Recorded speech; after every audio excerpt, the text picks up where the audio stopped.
War. It's the oldest story humanity has ever told.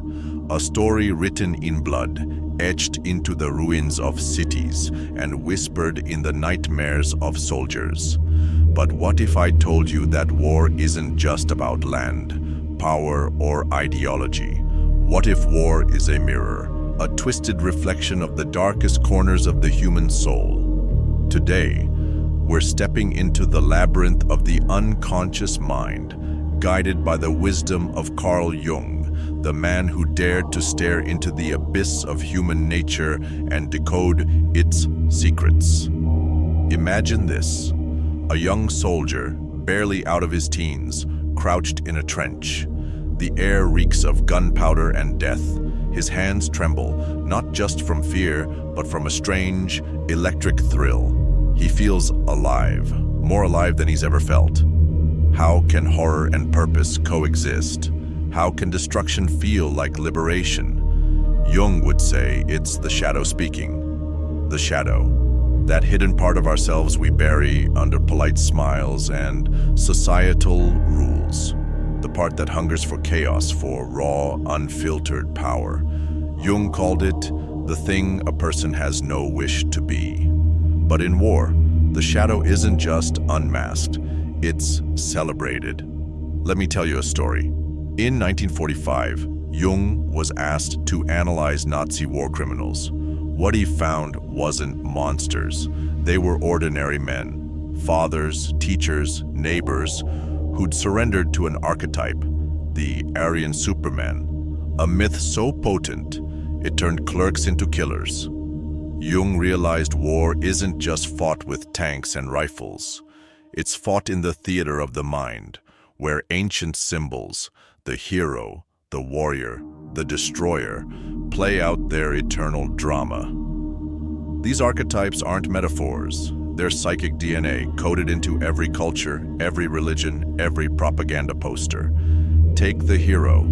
We all know his face. Achilles, Spartacus, the soldier on the podium receiving a medal. The hero promises glory, immortality. But Jung warned, the archetype is a stamp. It can create a saint or a tyrant. Think of Hitler, a failed artist turned demigod, riding the wave of the hero archetype. Millions followed him, not because he was rational, but because he tapped into a story older than Rome. A story where the hero slays the dragon, except the dragon was replaced with Jews, communists, anyone labeled the other. But here's the twist. The shadow isn't just out there, it's in here. Pause. In you, in me. In the rush we feel watching a fist fight, the secret satisfaction when a rival fails. Jung wrote, "The shadow is the person you'd rather not be."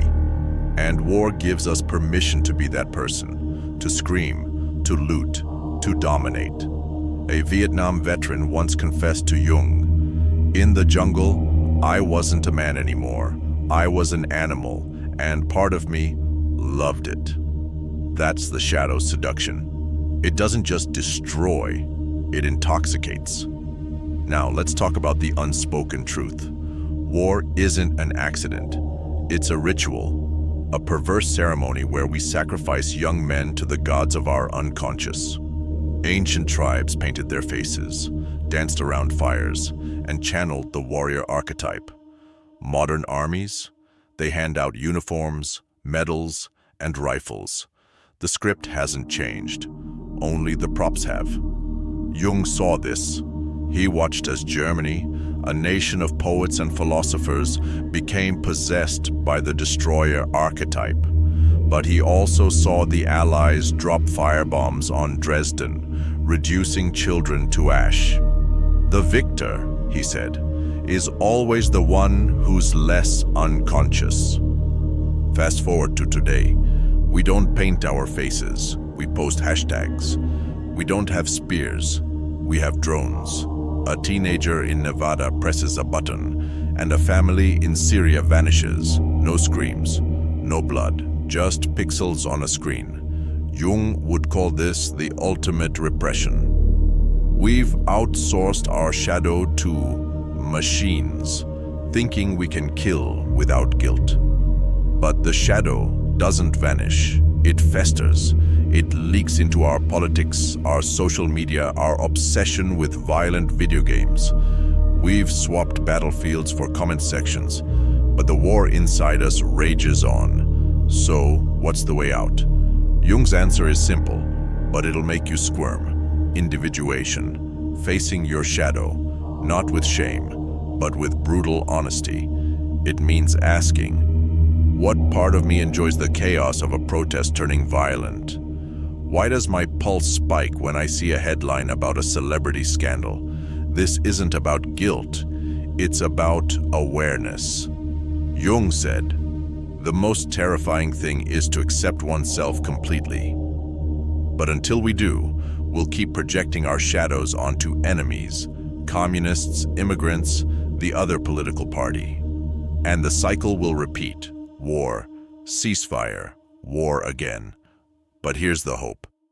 Every time you resist the urge to dehumanize someone, you're disarming the shadow. Every time you question a stereotype, you're rewriting an archetype. Jung wasn't an optimist, but he believed in our capacity to evolve. I am not what happened to me, he said.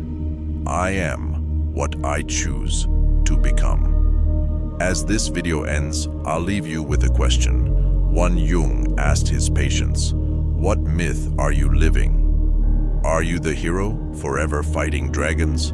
The victim, trapped in a story of oppression? Or are you ready to step into a new myth? One where the hero and the shadow shake hands. The choice is yours. If this resonated with you, don't just like this video, share it.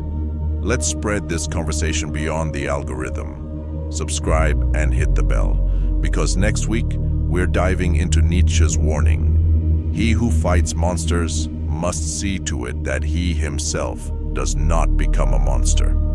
Sound familiar? Drop a comment below. Can humanity ever make peace with its shadow? Or are we doomed to repeat the same story? Let's talk. And remember, the light is brightest when it acknowledges the dark. Stay curious, stay brave. Thanks for listening.